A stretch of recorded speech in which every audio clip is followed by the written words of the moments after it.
ce que j'ai fait d'abord, j'ai fait chauffer de l'eau dans laquelle j'avais mis une feuille de chou rouge. J'ai obtenu un produit quand même relativement déminéralisé. Non, parce que c'est pas l'eau du robinet. De la couleur que j'ai extraite de mon chou rouge. Alors qu'est-ce que c'est en fait? Qu'est-ce que c'est une couleur? Parce que bon, avant de parler d'indicateur, de couleur, il faut comprendre ce que c'est une couleur.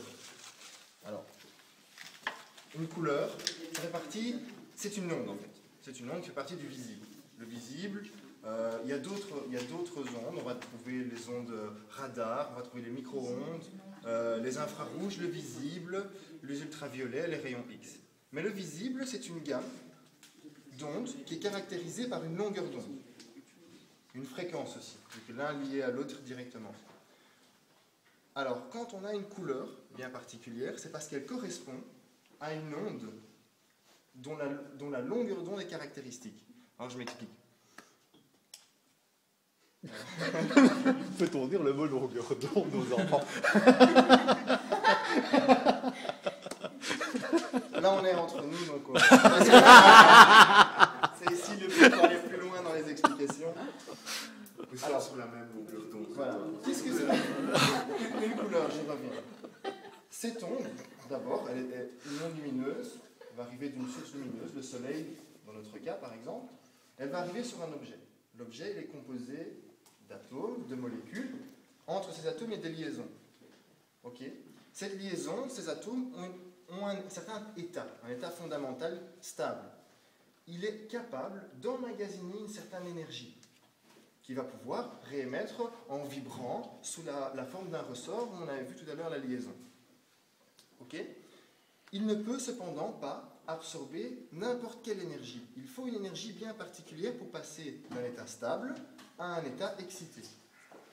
Cette énergie qu'il va absorber est donc directement proportionnelle à la longueur d'onde, vu que l'énergie, c'est h nu. H, c'est la constante de Planck, nu, c'est la fréquence, ou la longueur, enfin, 1 sur, C sur la longueur d'onde. Pardon. Donc, ok, ça va, on me suit? Ok. Et donc... Là, j'espère quand même que c'est pas pour vous, parce que là, on les a fait. Non. Donc, je sais pas si vous en suivez. Oui, on va les faire. Nous, on l'a accepté, la formule. Okay. Alors, bon, j'en reviens maintenant à la couleur. Pourquoi cette couleur et pas une autre? En fait, c'est parce que les molécules qui composent le chou rouge vont absorber une certaine énergie et vont réémettre une autre. Ils vont réémettre l'énergie qui correspond à la couleur mauve, celle-ci. D'accord? Alors, maintenant, pourquoi le chou rouge est-il spécial? C'est que dans certaines conditions, des conditions de pH, la molécule de chou rouge va être légèrement modifiée. Donc, lorsqu'on va le mettre en présence de protons, cette molécule va être légèrement modifiée dans sa configuration. D'accord? Si elle est différente, les liaisons sont légèrement différentes. Et donc, l'énergie qui va être absorbée par ces liaisons va être aussi légèrement différente. Et donc, on va changer l'énergie que la molécule va absorber.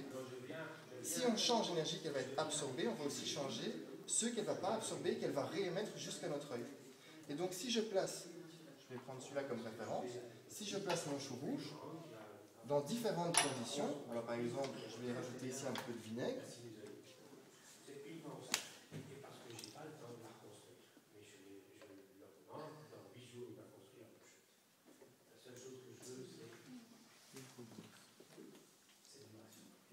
J'ai changé les conditions dans lesquelles se trouvait la molécule présente dans le chou rouge, et j'ai changé les conditions, la conformation de l'énergie qui va être absorbée, donc l'énergie réémise.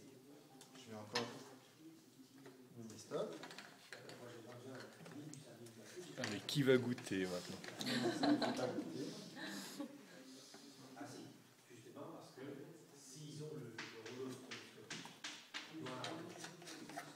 Et donc la caractéristique de la molécule présente dans le chou rouge, c'est justement, en conditions de pH différentes, elle va changer légèrement et donner des couleurs différentes. On peut s'amuser alors à tester plusieurs produits de la vie courante. Tu vas pas appliquer les bagues? Sûrement qu'on va rien. Oui, je crois aussi. Pas mettre les doigts sur le plat. Donc, peux-tu rapidement expliquer ce que tu as fait là pour la petite Donc, vidéo? J'ai mis la crème anglaise sur laquelle j'ai versé l'azote liquide. Simplement en mélangeant, je pense que...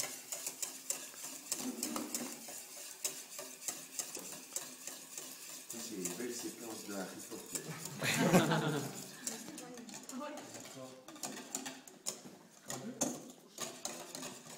J'y vais sur le bord.